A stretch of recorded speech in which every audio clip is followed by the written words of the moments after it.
Good evening again. I hope you're enjoying Stand-Ups for History, and I promise we'll return to people who are far more entertaining than me in just a few moments. For now, I wanted to fill you in on what we've been up to over the last year. If you've been to the museum in the last 12 months, you know that it has undergone some changes. It's all part of an effort we're undertaking here to build a bigger tent. Our promise is to tell the story of everyone in our community. Our hope is that maybe, if we understand one another's stories a bit better, then perhaps we can realize that we aren't all that different after all. And if folks can come in here and see a measure of themselves in what we're exhibiting, maybe they can feel the warmth that comes from a sense of belonging. I'm here in the brand new Quinn Gallery. We created this space in partnership with the Quinn Research Center so that they have a permanent home where we work together to curate and display their work, which focuses on African American family history and culture in the Santa Monica Bay Area. I'd like to introduce you to my friends, Carolyn and Bill Edwards, the founders of the Quinn Research Center, to tell you a bit more about our partnership. Our mission is to collect and preserve the history of African Americans in the Santa Monica, Venice Bay Area. We have had an incredible experience working with the Santa Monica History Museum. It has been just a magical transformation of the history of Santa Monica, just to be able to showcase some of the information that we have in our archives with the community. As a result of the success with the Broadway to Freeway exhibition, we have the wonderful opportunity to have a Quinn Gallery, which is a segment of within the main gallery.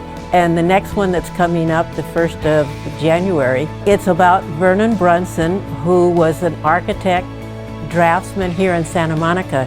And not only did he design homes, but he designed buildings. I would say it's over 100. And so we're having a wonderful time just delving into his life.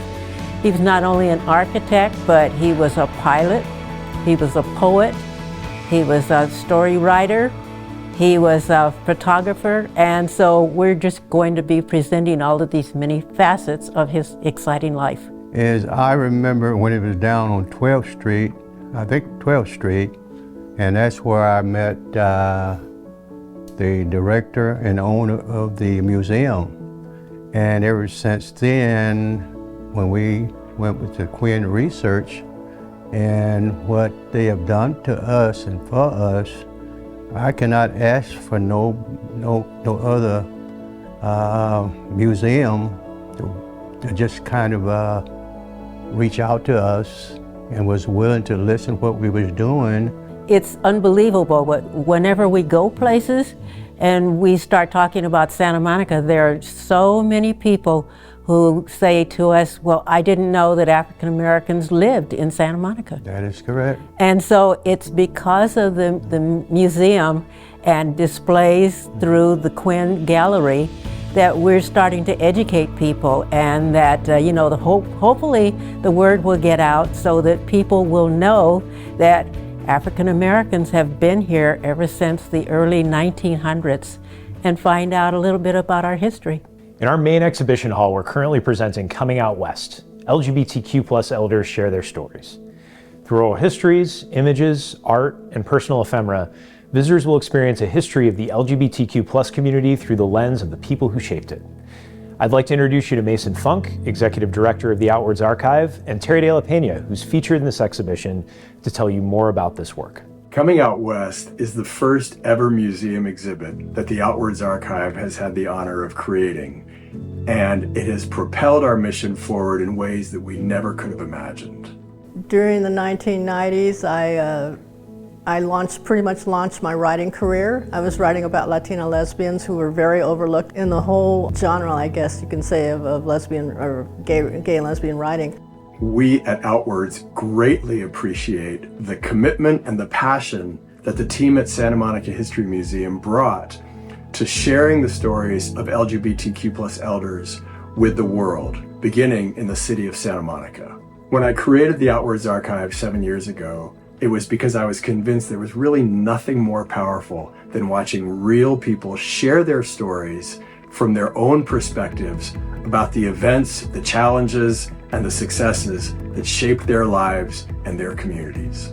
Latino lesbians didn't have any hardly any recognition back then, especially in fiction. There were Latina lesbians who were writing nonfiction books, but as far as fiction goes, there maybe were peripheral characters, but they were never like the main characters in a book. And I decided that since I was born and raised here, I was going to set my stories in Santa Monica. So all 3 of the novels are about Santa Monica. I firmly believe there's nothing more powerful for the average person, and especially for young people, than seeing the stories of elders talking about themselves, their experiences, and what that might mean for the young people watching those stories. I don't think we can even begin to imagine how powerful that is. As a native Santa Monican who grew up in Santa Monica Canyon as a gay, terrified teenager, I can't emphasize enough how important and meaningful it is to me personally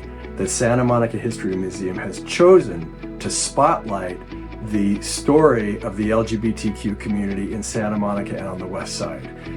People who are in the exhibit are the very same people who were basically paving the way for me to eventually come out and live a rich, satisfying life as a gay man. Well, this is a history museum, and gays and lesbians and, LGBTQ people are part of the history of Santa Monica, and the current exhibit is really showing that.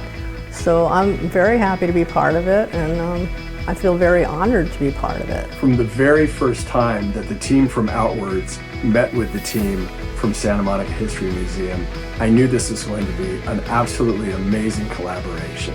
The team at Santa Monica History Museum is committed to working with partners. They were so incredibly open to our ideas.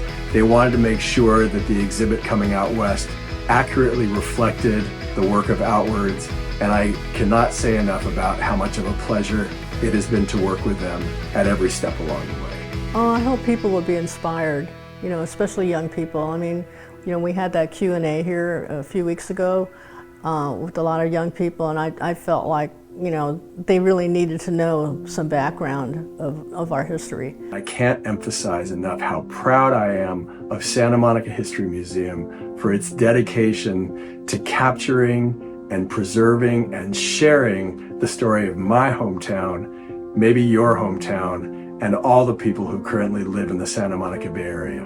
The museum is a fantastic representation of all the good qualities embodied in the Santa Monica Bay Area. Some of the most rewarding work we do at the museum is our work with the local education community. Groups of local students often visit the museum for tours. One such group this past year was from PS1, and I'd like to introduce you to their teacher, Kelly Grisolfi, to tell you a little bit more about their experience. We first visited Santa Monica History Museum at the beginning of last year when our students were learning about the Santa Monica Pier. Kelly and I were so inspired by the Santa Monica History Museum's exhibit, Broadway to the Freeway, that we took our grade 3 and 4. As we were walking through the space, our students stumbled across a floor-to-ceiling map that showed the rental and home ownership rates of people of color in Santa Monica, specifically in the Broadway area, before the 10 freeway was built. And they started looking through and were really curious and wanted to learn more. And so our kids became architectural builders and thinkers and historians and caretakers, actually, of that history, to peel back the layers of what Broadway looks like now and what it looked like then. It was an opportunity for them to write in depth about all the things that they had learned about the migration of individuals, the businesses they set up, the contributions they made over time in Santa Monica. As they started learning more and more about the different individuals and groups of people who made the Broadway community what it was, they started thinking about, what does this look like? What could a museum curator do to bring this history to life? What's really fabulous is we curated our own museum with dimensionalized buildings that sort of gave them an opportunity to recreate that past with architectural models and their written profiles and their migration maps and so much more. To culminate our project, we actually opened our museum and invited everyone from our school community members, families, people that we met from the buildings that exist there now, some of those who had tied to what was back in Broadway then, as well as many members from the Santa Monica History Museum, and we feel so lucky to have the privilege to have had so many experts in the area come and enjoy and learn from our students. It was a fantastic project, and we're so glad that our kids were able to engage in that. Finally, last year, our communications director, Lisa Dannenbaum, helped us form a special relationship with several local high schools that came together to produce a pop-up exhibition celebrating Dia de los Muertos. Leading that effort was Dr. Mariles of Santa Monica High School, and she'd like to share more with you about this special, now annual, program at the museum. We want to take this opportunity to thank the Santa Monica History Museum. By allowing us to use their space to set up our altars on the Day of the Dead, we were given the opportunity to represent our culture as Latinos and share it with the community and its visitors. And we thank you for hosting us again this year for this amazing event. Gracias por recibirnos este año. All of your contributions tonight and all year long support the work we're doing to establish meaningful community partnerships, to be a vital part of the local education community, and to become a place where all Santa Monicans can be seen and see themselves. All so we can fulfill the promise of telling the story of everyone in our community. Your contribution to the Santa Monica History Museum means that you stand for something bigger than any of us could individually aspire to. It means that you stand for us, all of us, and that beautiful tapestry that can only be formed when we are knit together. Thank you for being here this evening. Thank you for believing in us.